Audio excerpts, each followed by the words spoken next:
Buongiorno a te, sono Francesco Guarnaccia di Francesco Guarnaccia Results. Oggi voglio continuare la chiacchierata che abbiamo fatto la volta scorsa riguardo agli ETF per entrare un pochino di più nel pratico, cioè vedere come posso utilizzare questi ETF per i miei investimenti.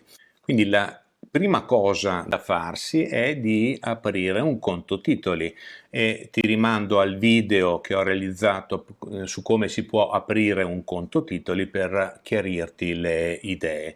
Ecco, la seconda cosa è di selezionare gli ETF su cui vogliamo investire. Per fare questo ci sono vari strumenti disponibili. Io utilizzo investing.com perché è una piattaforma che contiene ETF ma contiene anche altri asset, quindi è di ampio utilizzo.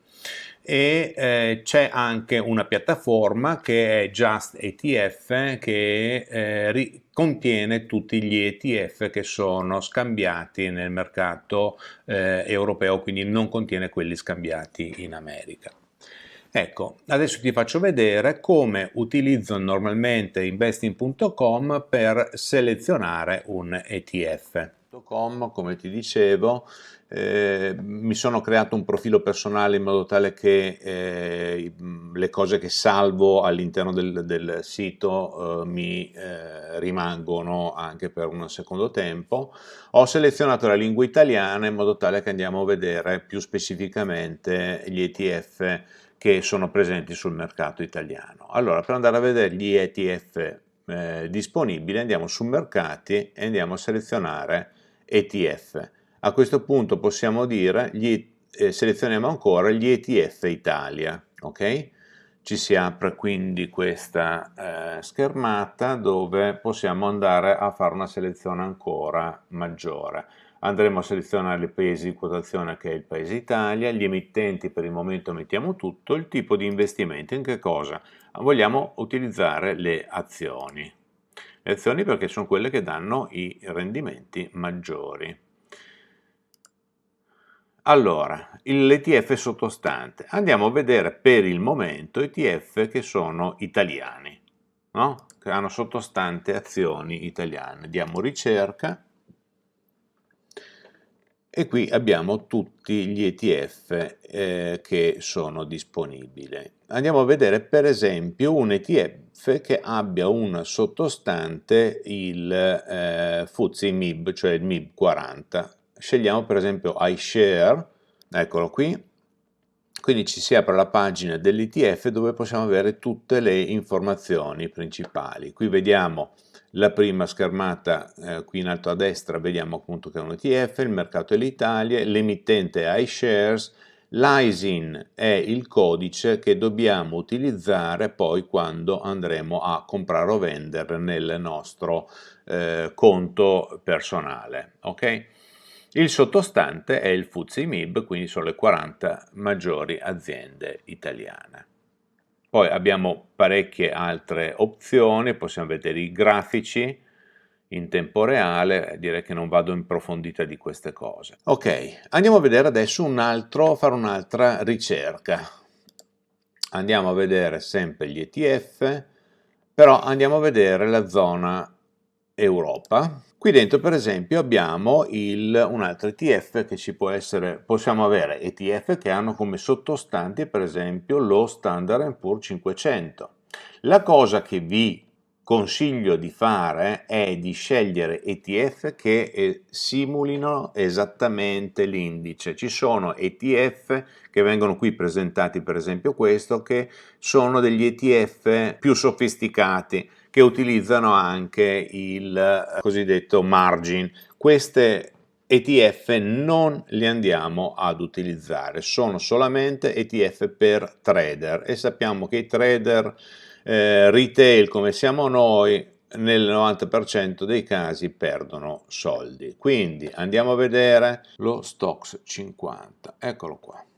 Allora, questo qui è un ETF, è trattato sul mercato Italia, BlackRock è un emittente a livello mondiale molto grande, il sottostante è Eurostoxx 50, quindi sono le 50 aziende più importanti in Europa. Vediamo qual è l'indicazione che ci danno i maestri del value investing nell'utilizzo degli ETF. Warren Buffett suggerisce di utilizzare ETF che rappresentino indici di borsa. Lui, per esempio, spesso dice investite nello Standard & Poor's 500, perché lo Standard & Poor's 500 è un indice che comunque nel lungo termine è sempre cresciuto e quindi perché dice questo? Perché dice che non vale la pena di andare a, come dire, a diventare troppo sofisticati. Meglio prendere un indice molto ben conosciuto e investire in questo.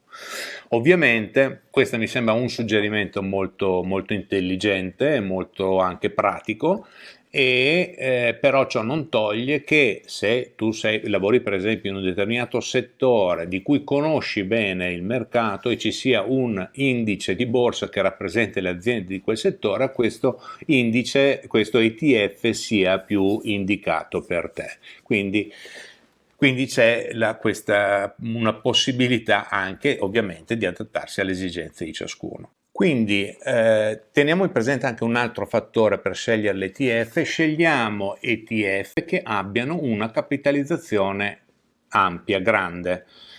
Cosa vuol dire? Vuol dire che possibilmente sia dell'ordine delle centinaia di milioni di euro o dollari investiti o maggiori. E che siano di società leader nel settore. Mi viene in mente iShares, per esempio, o Vanguard, che sono due delle maggiori società che hanno appunto questo tipo di prodotti. Vediamo poi come possiamo investire negli ETF, come possiamo comprare questi ETF. Ci sono almeno due modi. Il primo è quello di, avendo un budget annuale che è quello che ci siamo prefissi di investire durante l'anno, lo possiamo dividere in 12 parti e ogni parte, ogni rata diciamo mensile la utilizzeremo per investire ogni mese, quindi ogni mese faremo un acquisto. Possiamo anche dividerlo per esempio ogni trimestre, quindi avremo 4 scadenze. Direi di non andare a dividere ulteriormente, perché se facciamo per esempio divisioni semestrali diciamo che perdiamo un po' il vantaggio appunto di comprare in momenti diversi del mercato. Questo perché questo metodo di acquisto, che si chiama dollar cost averaging, ci permette di andare appunto a comprare, come vedete nel grafico che adesso ti faccio vedere, andare a comprare in momenti diversi del mercato a prezzi diversi, e questo ti permette appunto di avere un vantaggio sul costo medio dell'investimento.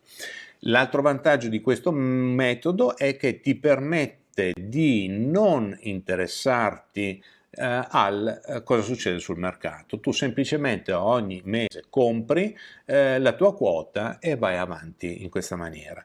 Quindi nella lunga, e questo è dimostrato da molti che hanno utilizzato questo metodo, è un metodo che appunto nell'investimento a lungo termine frutta degli risultati interessanti. Interessanti vuol dire che possiamo arrivare sull'ordine di grandezza del 5-7% e anche magari a volte di più.